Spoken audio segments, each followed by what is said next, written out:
What's up guys, just a quick heads up that the music was blocked in this video due to copyright, so I have muted the audio. However, I have provided a link to the song in the description, so you can open a new tab and listen to the song alongside with my reaction. Or you can just join me on Patreon for unedited footage. But for now, enjoy the video guys. What's going on, everyone? Welcome back to the channel. Hope that you're having a lovely day.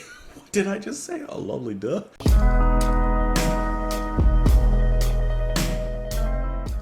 What's up guys? Welcome back to the channel. Hope that you're having the best day you can have today.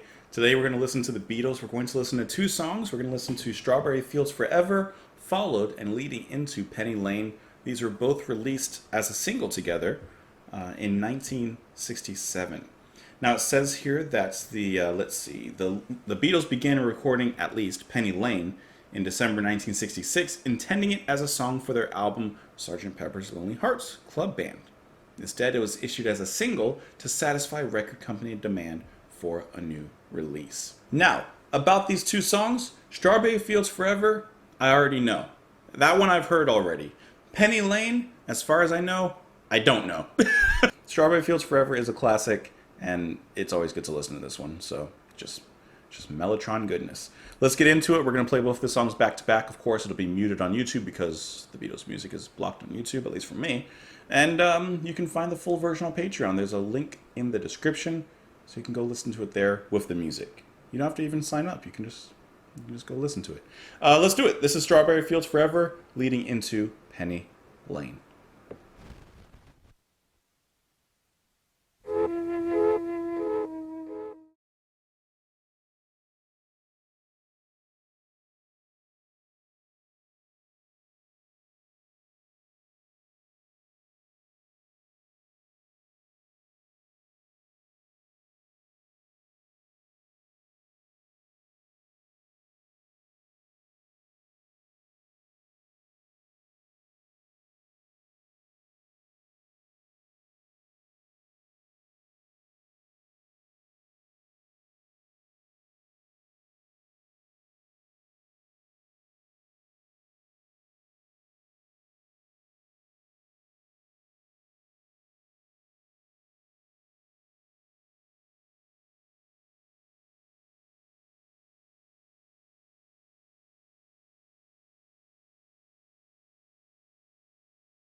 Okay, let's begin with Penny Lane first because that's the one that I don't know. We'll talk about Strawberry Fields afterwards. So Penny Lane just this is the feel good song from the Beatles. This is the one that to me it feels just like the ending montage of a movie before the credits roll. And the song actually leads into the credits. When it's a happy ending for the characters, everyone's in love, everyone's happy, the villain is gone. Like it has that kind of scenery to the music. And I would not doubt if this song has been used in the ending credits of a movie because it just has a nice conclusive feel to it. The singing is really pleasant to listen to. The piano just trotting along on this nostalgic road back, and that's one thing I do feel about this song. It has a sort of nostalgic feel. I'll have to look into the lyrics, but he does talk about firemen and the bankers and all these people, and he talks about Penny Lane is in my ears and in my eyes, there beneath the blue suburban skies. I sit, and meanwhile back. And then he describes what's going on in Penny Lane. So perhaps he's kind of taking a trip down memory lane to Penny Lane. But like I said, I'll have to see if there's actually any relation to that. But musically, like, this is just a very sunshiny, feel-good song. And I like when the Beatles play songs like this.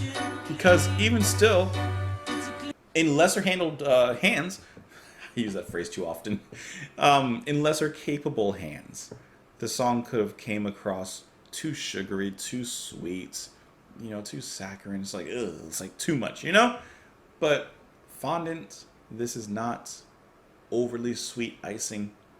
This is not.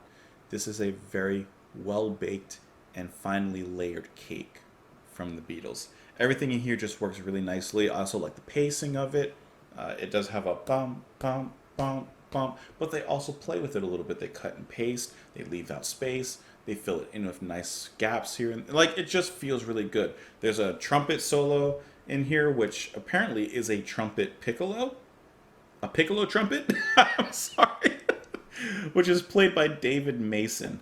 I did not know a piccolo trumpet was a thing. I've heard of a piccolo. I've heard of a trumpet. I didn't know you could put them both together. So that's kind of cool. And the piano there at that point, it has a little bit of an effect on it. It kind of like echoes out a little bit. I like that. It's a very small touch. It doesn't happen all the time when the piano plays, but every once in a while it does. That's really cool. Now I'm just looking at some of the information regarding the recording of this particular song. And interestingly enough, it says here, engineer Jeff Emmerich recalled McCartney playing pet sounds repeatedly during recording session breaks, adding that it wasn't altogether unsurprising when he wanted a really clean American sound for this particular track. That's actually really interesting. And of course, as with a lot of Beatles songs, there's a lot that's going on beneath the surface. There's a lot more than meets the eye. Says McCartney recorded keyboard parts onto individual tracks, basic rhythm on track 1, a second piano recorded through a Vox guitar amplifier with added reverb on track 2, a prepared piano producing a honky-tonk sound on track 3, and percussion elements and a harmonium playing high notes fed through a guitar amplifier on track 4. It's just so cool how much work goes into creating what some may initially hear as a simple melody. But that's what creates the lasting depth of the Beatles' music. Let's talk about the lyrics on this one before we move into talking about Strawberry Fields. In Penny Lane, there is a barber showing photographs of every head he's had the pleasure to know. And all the people that come and go stop and say hello. On the corner is a banker with a motor car. The little children laugh at him behind his back, and the banker never wears a Mac. I don't know what a Mac is. In the pouring rain, very strange. And then the chorus, Penny Lane is in my ears and in my eyes, there's beneath the blue suburban skies, I sit back and meanwhile back in Penny Lane. And he goes on to describe more scenes and different people going about their day and who they are and what they're experiencing. So, like I said, I think that this is just a nostalgic trip back, perhaps to a place he grew up in. Just reading off of Wikipedia, McDonald stated, and I never thought of this before, seemingly naturalistic, the lyric scene is actually kaleidoscopic. As well as raining and shining at the same time, it is simultaneously summer and winter. The fireman and fire engine referred to in the lyrics were based on memories of the fire station at Mather Avenue, while the barber shop was Bioletti's, where McCartney, Harrison, and Lennon each had their hair cut as children. See? It all comes back to nostalgia. Okay, let's talk about Strawberry Fields Forever. Of course, you have that gorgeous, ever famous Mellotron line that opens it up. I think that the flute setting is used on the Mellotron at that particular point. I'm like 99% sure it's the flute setting that's used there. And then the song just moves from there. I like the stop starting in it. I like how Ringo brings you back in with that drive and momentum. And one of the most unique things about it to me is their dedication and their use of heaviness. Every time that we come back into "Let me take you down to Strawberry," to Strawberry. I'm saying that really bad, but every time it gets back into that part, it picks up in its heaviness. The rumble of the drums, the tones become darker, the orchestra begins to seep in. I love how that buildup is done, and in a kind of descending and slightly dark way. At least that's how I hear it. See, every time that it comes back, it's almost like the beast is upset just a little bit more. And more instruments are added with different cadences and tones change as it goes. I just think that that's really cool, and it really nicely contrasts with the whimsical nature of the verse, which is very lazily sung. It's very lackadaisical in its movements, and you were just kind of like, da, da, da, da. And of course, like I said, Ringo brings you back in, and then eventually you get the orchestra, eventually you get a cello that is just being dragged across the strings. It's just really unique in its playing. The ending has some nice back and forth with the strings. I'll have to look up exactly what they are. I know guitar is definitely there, but it sounds like there's something else being played there in a sense, perhaps, I'm not sure. And then of course the music fades out, almost as if your trip has ended, and it returns for just one last final hurrah, one last bad trip moment, and then we're out of the song. You get a lot of very Willy Wonka hallucinogenic flute that's being played, which perfectly kind of ties into the beginning, which, like I said, I'm pretty sure it is the flute setting on the Mellotron. That's cool. Let's talk about the lyrics on this one. Let me take you down, because I'm going to Strawberry Fields. Nothing is real and nothing to get hung about. Strawberry Fields forever. Living is easy with eyes closed, misunderstanding all you see. Interesting, because you're not seeing anything if your eyes are closed. It's getting hard to be someone, but it all works out. It doesn't matter much to me. And he's saying, let me take you down to that place. Now, what does Strawberry Fields represent? Could be a real place, could be a metaphor for something, but it looks like he's just saying, let me show you the way to Strawberry Fields. No one, I think, is in my tree. I mean, it must be high or low. That is, you can't, tune in, but it's all right. That is, I think it's not too bad. Always know, sometimes think it's me, but I know when it's a dream. I think I know. Yes, but it's all wrong. That is, I think I disagree. I like that. Sometimes think it's me, but I know when it's a dream. And then he begins to kind of doubt himself. Wait. Yes, but it's all wrong. Maybe the place he's taking me isn't the paradise you think it's going to be. Now, of course, there's tons of information on this track here. The final recording combined two versions, which were entirely different in tempo, mood, and key, features reverse recorded instrumentation, Mellotron flute sounds, and Indian schwarmendal,